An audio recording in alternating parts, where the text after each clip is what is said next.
আপনার মানিক মিয়া অ্যাভিনিউ থেকে সংসদ ভবন পর্যন্ত চতুর্দিকের রাস্তাঘাট নিশ্ছিদ্র নিরাপত্তায় ভরে যাবে। শত শত পুলিশ, সেনা কর্মকর্তা বিজিবিতে ভরে যাবে। বিভিন্ন গেট বসানো হবে যেখানে আপনার কেউ অস্ত্র নিয়ে ঢুকছে কিনা এইসব চেক করার জন্য, বা সিকিউরিটি অবস্থা, সিকিউরিটি ব্যাগ। আর বিকাল 4টায় শপথ নেবেন নতুন বিজয়ী প্রধানমন্ত্রী জনাব তারেক রহমান। এই যখন অবস্থা, তখন আপনারা হয়তো ভাবছেন যে আমি কি বললাম হেডলাইনে এবং ব্যানারে, যমুনায় কি রক্ত ঝরবে কিনা।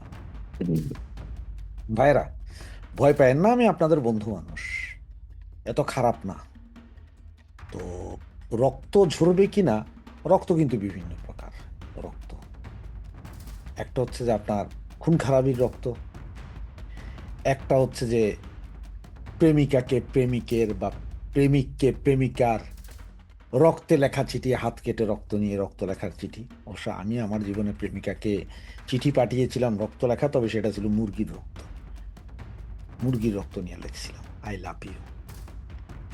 আরেকটা হচ্ছে হৃদয়ের রক্তক্ষরণের, সেইটাই হচ্ছে যে মূল বিষয়, হৃদয়ের রক্তক্ষরণ। আজকে যখন যমুনাতে উঠবেন আমাদের প্রধানমন্ত্রী জনাব তারেক রহমান, এরপর থেকেই শুরু হবে আসলে একটা বিশেষ খেলা। সেখানে আপনার সাসপেন্স থাকবে, থ্রিলার থাকবে, হাসি থাকবে, ঠাট্টা থাকবে, নাটক থাকবে অগণিত। এটা আরেক ক্লাউনের রাজ্যে আমরা ঢুকবো। তো কারণ হচ্ছে যে আপনারা গতকালকেই দেখলেন যে এনসিপি ওনারা গিয়ে এইবারই জুলাই সনদ, এই যে গতকালই জুলাই সনদে স্বাক্ষর করেছেন। তাদের দাবি দুইটা, শপথ নিতে হবে। তো একটা হচ্ছে যে সংসদীয় সদস্য হিসেবে, আরেকটা হচ্ছে জুলাই চাটার মাটার ফাটার এগুলা করবে, জুলাই সিডিআই করবে এগুলা। কিন্তু বিএনপির নেতাদের কথাবার্তায় যা বোঝা যাচ্ছে তাতে ওনারা ওই দিকে যাইতে রাজি নেই।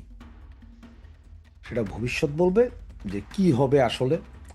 আর 4টার পরেই আমরা বলতে পারবো, 4টার সময় আমরা শুরু করব, বলতে পারবো যে আসলে কি ঘটছে, শপথ অনুষ্ঠানে কি ঘটছে, এটা আমরা 4টার দিকেই বলতে হবে। তো এই যখন পরিস্থিতি, জামাতও বসে আছেন যে কি হবে। এদিকে আপনারা জানেন যে জামাত বলেছে যে ওনাদের সংসদ সদস্যরা নিবেন না শুল্কমুক্ত গাড়ি। বিএনপি এখন বড় বিপদে।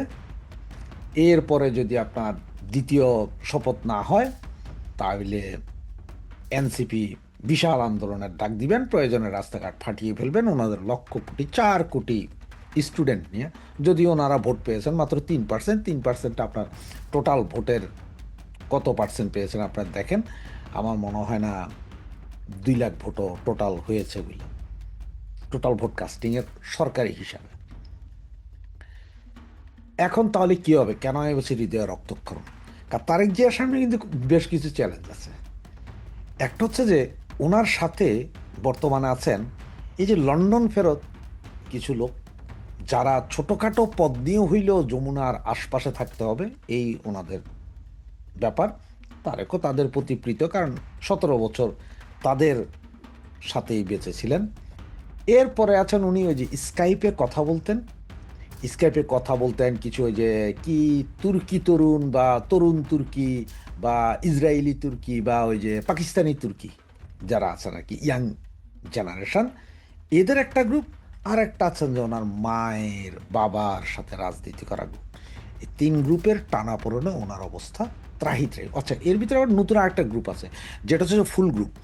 আপনারা আমাদের চিটাংয়ের যারা আছেন তাদের হয়তো মনে থাকতে পারে, আমাদের একজন মেয়র মেয়র নির্বাচিত হওয়ার পরে টানা 2 বছর সারা চিটাং শহরের আনাচে কানাচে আপনার প্রতিদিন একটা করে গেট উঠতো, উনি একটা করে সংবর্ধনা নিতেন, মনে আছে নিশ্চয়ই। সেই রকম একটা ফুল গ্রুপ আছে, কারোর সাথে কারো যোগাযোগ নেই। তো এখানে মন্ত্রী পরিষদ উনি ঘোষণা দিয়েছেন যে মন্ত্রী পরিষদে উনি 3 ভাগের 1 ভাগ রাখবেন ওনার মা বাবাদের গ্রুপ, 1 ভাগ আর দুই ভাগ থাকবে এই তুর্কি তরুণ গ্রুপ, আর এর ভিতরে তো ভাই লন্ডন গ্রুপ আছেই, বুঝা দেখেন এরা তো আছে, কারণ এরা এত বছর ওনাকে এখানে পালছে, ওনার সাথে থাকছে, বিভিন্ন মিটিং মিছিলে গেছে, অনেক কিছুই করছে, কিন্তু ওরা তো আছে, ওদের একটা দাবি আছে যে আপনি আমাদের সাথে থাকছেন, বসছেন, উঠছেন, খাইছেন, আপনি আমাদের জন্য কিছু করবেন না, সুতরাং এটা তো ফালাইতে পারবে না। এই গ্রুপের কার ঠেলায় যে কোথায় যাবে সেটা বোঝা বড় মুশকিল।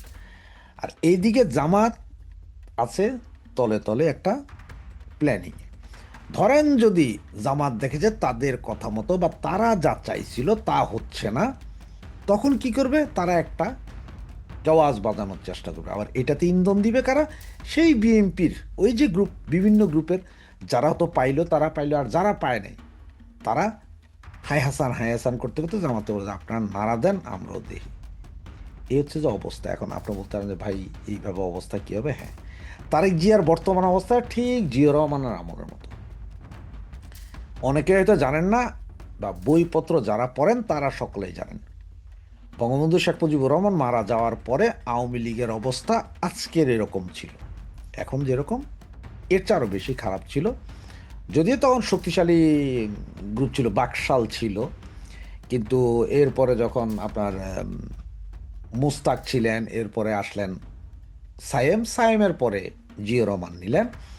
জিয়া রহমান ক্ষমতায় নেওয়ার পরে কিন্তু জিয়া রহমান সর্বপ্রথম কাজটা যেটা করলেন, জামাতি ইসলামকে রাজনীতিতে সর্বপ্রথম স্থান করে দিলেন। আওয়ামী লীগ ছিল না, তখন বাকশাল ছিল, তো এদের দিলেন। এর মধ্যে আবার বাকশাল দুই গ্রুপের, মহিউদ্দিন গ্রুপ আর রাজ্জাক গ্রুপ, দুই গ্রুপ হয়ে গেল, দুই টুকরা। তখন এদিকে মৌলবাদীদের এটা জিয়া রহমান তখন আবার এই মৌলবাদী এই গ্রুপটারে, মৌলবাদী বলতে জামাত টারে ঠেকানোর জন্য ইনক্লাবের যে মান্নান সাহেব ছিলেন তারে আইনা দাঁড়া করাইলেন। মানে ঠিক যেমন জামাতরে ঠেকানোর জন্য আপনার হেফাজত, সেম কাহিনী। এই যখন অবস্থা, কোনো কিছু টালমাটাল, কারণ জামাত চাইতেছে যে মানে এটা এমন একটা পরিস্থিতিতে আসুক যে ওরা একটা যে জিন্না টুপি বা জিন্না ড্রেস পরবে বাংলাদেশের মানুষ। এবং বঙ্গবন্ধু হত্যার পরে কিন্তু এখন এই 17 মাসে যা সেম কাহিনী হয়েছিল, কিন্তু পুলিশ প্রশাসন অমুক তমুক সব জায়গায় জামাতের লোক ভরপুর ছিল, কারণ জামাতের লোক তো আগে থেকেই ছিল। যুদ্ধের পরে যারা জামাত করতো ওই সময় তারাই এখানে ঢুকে গেল। আবার ঠিক আর এই জামাতের এই ব্রেন, কারণ হচ্ছে 1971 সালের যে স্বাধীনতা যুদ্ধ, পাকিস্তানি আর্মির চেয়ে সারা বাংলাদেশে হত্যাযজ্ঞ চালাইছিল এই জামাত। আর এই জামাতের কাছে ছিল পুরো প্ল্যান, তারাই যেখানে যেখানে যাইতে বলছে সেখানে সেখানে গেছে পাকিস্তানি বাহিনী। তারা তো একটা পুরো যুদ্ধ পরিচালনা করছে 9 মাসের, সেটা তাদের কাছে সেই অভিজ্ঞতা আছে, সেই অভিজ্ঞতায় তারা ওইভাবে ধরলো। তখন জিয়া রহমান কিন্তু এর ভিতরে ইন্ডিয়া গেলেন, ইন্ডিয়ান রাষ্ট্রপতির সাথে কথা বললেন, ইন্দিরা গান্ধীর সাথে কথা বলছেন। তখনও কিন্তু শেখ হাসিনা এবং শেখ রেহানা দুই বোনই ইন্ডিয়াতে আশ্রিত ছিলেন, আজকে যেমন আছেন ঠিক তখনও ছিলেন। এরপরও উনি ওখানে গিয়েছেন। এখন এমনও হইতে পারে যে উনি ওইখানে যাই তো শেখ হাসিনার সাথে কথা বলেছেন, যোগাযোগ হইতে পারে, এটা গড নোজ, এটা আমিও জানি না, আপনিও জানেন না, কেউ জানেন না, বা এটা কী হয়েছে, এটা অনেক সময় অনেক কিছু বের হয় না। জোহরা তাজউদ্দিন আবার আওয়ামী লীগকে হাল ধরলেন, উনি আস্তে আস্তে এই করলেন। 1981 সালের মে মাসে শেখ হাসিনা দেশে আসলেন।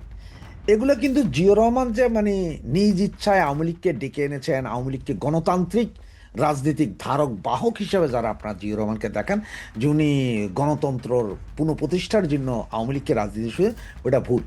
জিয়া রহমান নিজের পাছা বাঁচানোর জন্য বা পিঠ বাঁচানোর জন্য বা ক্ষমতায় ধরে রাখার জন্য চিন্তা করলেন যে এই দুই ইসলামপন্থীর যন্ত্রণায় এমন অবস্থা হয়েছে, এখন সেকুলার এই আওয়ামী লীগের দরকার। কারণ হচ্ছে যে বাকশাল দেওয়া হবে না, বাকশাল অলরেডি দুই ভাগ। এইদিকে আবার ওই যে কি বলে আপনার জাসদ শক্তিশালী, ওইদিকে আবার কর্নেল তাহেরকে ফাঁসি দেওয়ার, কর্নেল তাহেরেরও একটা বিশাল প্রভাব আছে সেনাবাহিনীতে। সব কিছু মিলে উনি দেখলেন যে আওয়ামী লীগের ডাকো, কোনো মতন ওনাদেরকে আইনা দাও, এরাই আস্তে আস্তে সব ঠিক করে দিবে। মানে এটা তো মোটামুটি শেখ হাসিনা আসার পরে আবার দলটারে গুছালেন, সব কিছু মিলে একটা জায়গায় পৌঁছালেন, আসলেই গিয়েছে। এরপরে নানাবিধ কারণে, দলীয় কোন্দলের কারণে জিয়া রহমান মারা গিয়েছিলেন, যেটা হচ্ছে যে ওই জামাতিপন্থী তো বিএনপিতে তখন থেকেই ছিল, ন্যাপ ছিল, ভাসানী ন্যাপ ছিল, অমুক ছিল, তমুক ছিল। সেম পরিস্থিতি এখন। গত 17 মাসে জামাত কিন্তু বাংলাদেশের আনাচে কানাচে সমস্ত প্রশাসন থেকে শুরু করে কুলি মজুর সব জায়গায় তাদের লোক আছে। আর জামাতই একমাত্র দল যেমন আপনার আওয়ামী লীগের ভিতরে জামাত আছে, এটা বিশ্বাস করেন আর না করেন আপনার ব্যাপার। বিএনপির ভিতরেও জামাত আছে, বিশ্বাস করেন না করেন সেটা বিএনপির ব্যাপার। কিন্তু জামাতের ভিতরে কোনো আওয়ামী লীগ বা বিএনপি নেই। তার মানে আওয়ামী লীগেও জামাত আছে, বিএনপিতেও জামাত আছে, কিন্তু জামাতের ভেতরে কোনো আওয়ামী লীগ বা বিএনপি নেই। ওরা ওই জাতের দল। সুতরাং ওরা জানে যে কখন কারে দিয়ে কি করতে হবে। কারণ আপনার প্রমাণ যদি চান যে কর্নেল ওলি দিনে রাতে জামাতের নাম বললে ওনার রক্ত জ্বলে উঠত। যে কর্নেল ওলি জামাতের সাথে বিএনপির ঐক্য করার কারণে দল ছাড়ছিল, সেই অলি সাহেব কিন্তু জামাতে যোগ দিয়েছিলেন। মেজর আক্তার, যিনি জামাতের নাম শুনলে পারে না যে বন্দুক দিয়ে গুলি করে দিয়েছে, সেই বেটাও যায় জামাতে যোগ দিয়েছে। এই হচ্ছে যে জামাত। এখনো সর্বক্ষেত্রে জামাত আছে, যেটা বিএনপির তারেক রহমান সাহেব হতো 100%ও জানবে না। আবার ওই যে ফুল পার্টি যারা আছে তাদের ভিতরে যে কত হাজার গুপ্ত জামাত আছে সেটাও জানবেন না। সুতরাং তারা কেউ ওনাকে শান্তিতে থাকতে দিবে না যতক্ষণ না দেশটাকে ওনারা জামাতি মাইন্ডে নিতে হয়। ওই যে সেকেন্ড রিপাবলিক বলে, মানে এগুলো কাজ এখন বিএনপি দিয়ে করাতে। আর বিএনপি এই জায়গা থেকে বাঁচার জন্য হইল ওনারা আওয়ামী লীগকে স্পেস দিতে বাধ্য। কারণ তারেক রহমানের বাবা জিয়র রহমান, উনিও সেম কাজটি করেছিলেন। এইবারও বিএনপি নিজে বাঁচার জন্য। কেউ মনে করেন না যে না বিএনপি আইসা আওয়ামী লীগের ছাত্রলীগের ব্যান্ড তুলে দিয়েছে, আওয়ামী লীগের রাজনৈতিক কর্মকাণ্ড পরিষ্কার করে দিয়েছে, সুতরাং আওয়ামী লীগ ওইভাবে আসছে না। বিএনপি নিজের জীবন বাঁচানোর জন্য, নিজের জীবন বাঁচানোর জন্য মৌলবাদীদের এই অত্যাচার থেকে নিজেকে একটু মডারেট করার জন্য হইল আওয়ামী লীগকে স্পেস উনি দিতে বাধ্য। কিন্তু ওনার দয়ায় না, আওয়ামী লীগকে দিতে বাধ্য, কারণ দেশ সে এই অবস্থা। এর ভিতরে আপনার মার্চের 6 থেকে 9 তারিখ পর্যন্ত পলকাপুর আসতেছে। তার আগে একটা প্রেশার আছে, আওয়ামী লীগের ব্যাপারে সিদ্ধান্ত নিতে হবে। কমনওয়েলথ তারাও বলেছে সিদ্ধান্ত নিতে হবে। আন্তর্জাতিক বিশ্ব সবাই বলতেছে সিদ্ধান্ত নিতে হবে।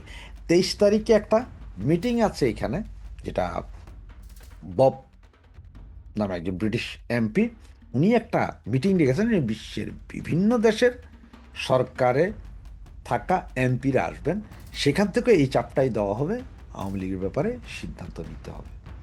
সুতরাং এই যখন অবস্থা তখন কি করবে? তো এই অবস্থা এখন দেখেন বিএনপি অলরেডি আপনারা সবাই জানেন যে জামাত তাদেরকে চাঁদাবাজের দল হিসাবে প্রতিষ্ঠিত করছে। আর এই মুহূর্তেও দেখবেন আপনি এই বিএনপির পিছিয়ে কালকে থেকে আরও লাগবে।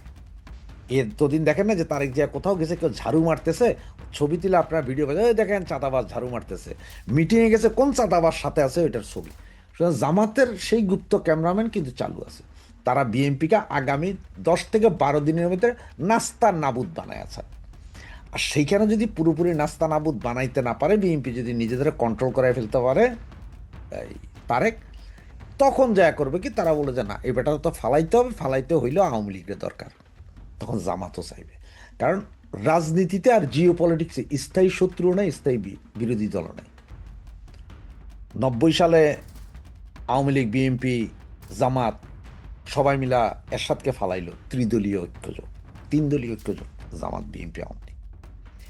96 সালে আবার আওয়ামী লীগ জামাত জোট একসাথে, হাজার হাজার ছবি দেখতে পারবেন, যারা বিশ্বাস হয় না একটু দেখেন, একই স্টেজে। 2001-এ যাইয়া জামাত বিএনপি জোট, 2008-এ যাইয়া সব। এখন সুতরাং বলা যায় না কি, এমনও হইতে পারে যে সবার সাথে সবার, যতই আমরা বলি যে অমুক তমুক, সবার সাথে সবার আবার ঐক্য হয়ে যেতে পারে। সুতরাং ওই যে যমুনায় যে জামাত ঢুকতে পারে নাই, এই রক্তক্ষরণ যেমন ওনাদের বন্ধ হবে না, তারেক জিয়াও ক্ষমতা হারানোর একটা রক্তক্ষরণ সার্বক্ষণিক চলবে। আর জামাত এটা চায় যে সার্বক্ষণিক রক্তক্ষরণ চলুক, আমাদেরকে ক্ষমতায় যেতে হবে। সুতরাং ক্ষমতায় যাওয়ার জন্য হেন কোনো কাজ নেই যেটা জামাত করবে না। আর সেই কারণেই আপনার আওয়ামী লীগের ফিরে আসে না। আওয়ামী লীগ আছে, আওয়ামী লীগ শক্তি সামর্থ্য হয়তো আরও 2 মাস 3 মাস পর থেকে দেখানো শুরু করে দিবে। আস্তে আস্তে দেখাবে, খুব দ্রুত নয়। কিন্তু রক্তক্ষরণ হচ্ছে, যমুনায় রক্তক্ষরণ হচ্ছে।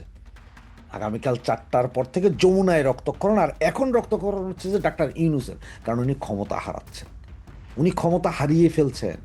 এই রক্তক্ষরণ, কারণ মার্কেটে ব্যাপক প্রচলিত আছে যে উনি প্রচণ্ড চেষ্টা করছেন এখন পর্যন্ত যে উনি যাতে রাষ্ট্রপতি হয়ে ক্ষমতায় থেকে যেতে পারেন, সেই চেষ্টা যেমন চলছে, সেই বিষয়টাও তো আমরা কালকেই শিওরে যেতে পারবো বা কালকের পরে, যে উনিই থাকছেন না অন্য কেউ।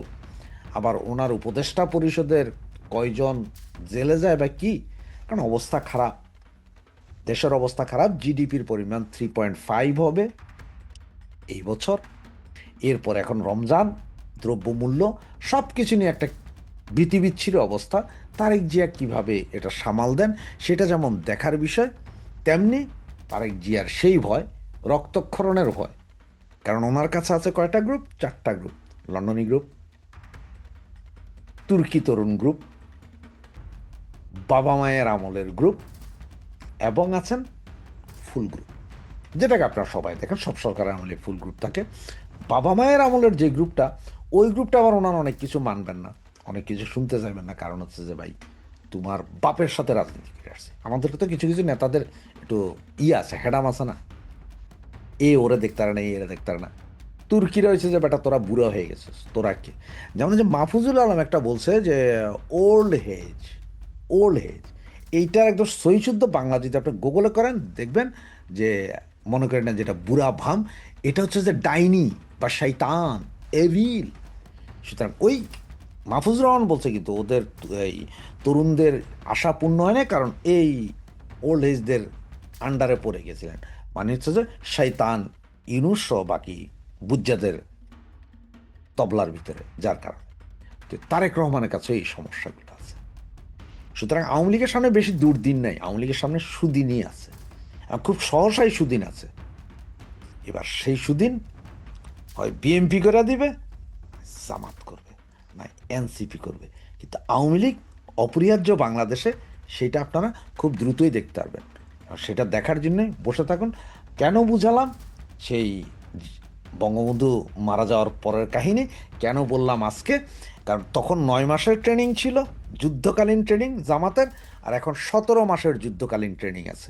এই 17 মাসের যুদ্ধকালীন ট্রেনিং, যেটা বাংলাদেশের জন্য একটা গৃহযুদ্ধের মতো ছিল, এবং অবসম্ভাবিক অল্প কিছু দিনের ভেতরেই দেখবেন যে প্রচুর বোমাবাজি, গ্যানেডবাজি, গোলাগুলি হচ্ছে। কারণ বাংলাদেশের যত জঙ্গি, যত জেলখানায় ছিল, সব গত 17 মাসে ছেড়ে দেওয়া হয়েছে। আসিফ মাহমুদ, সজীব ভুঁইয়া বা কোটিপতি সজীব ভুঁইয়া, উনি তো বলেই রেখেছেন যে ওনারা সশস্ত্র বিপ্লব করতেন, অস্ত্র আছে। ওনার আবার 8,000 সেই ট্রেনিংপ্রাপ্ত যুবক, এরা আছে। জামাতের 50 লাখ গেরিলা ট্রেনিংপ্রাপ্ত যুবক আবদুল্লাহ তাহেরের, সেগুলো আছে। চিন্তা করেন না, সারা বাংলাদেশের আনাচে কানাচে ওদের লোক আছে, যারা ওরা তারেক জিয়াকে পাগল করতে 20 দিনের বেশি সময় নেবে না, আগামী 20 দিনের বেশি সময় নেবে না। এক এক জায়গায় এক একটা গন্ডগোল লাগাবে, হয় তাদের মধ্যে বা এমুকের মধ্যে। কারণ গুপ্ত জামাত সব জায়গায়, ওই যে বললাম আপনারা, যে আওয়ামী লীগে যেমন জামাত আছে, বিএনপিতেও তেমন জামাত আছে, কিন্তু জামাতে কোনো আওয়ামী লীগ নেই। জামাত জামাতি, একমাত্র দল জামাত জামাতি। বাকি দলদের ভেতরে গুপ্ত জামাত মিনিমাম 10 to 20, 20 to 40% আছে। কেউ আমরা যাই না গিলছি, কেউ না যাই না গিলছি, কিন্তু আছে। সুতরাং এই ক্ষতিকরের হাত থেকে যদি দেশ বাঁচাইতে হয়, এই ক্ষতিকরের হাত থেকে যদি উনি অন্তত 2-4 বছর ক্ষমতায় থাকার আশা করেন, তাহলে আওয়ামী লীগকে উনিই ডাইকে আনবেন পায়ে ধরে, যে বাবারা আপনারা আসেন, আপনারা ছাড়া এই পিডানিটা আর কেউ দিতে পারবে না।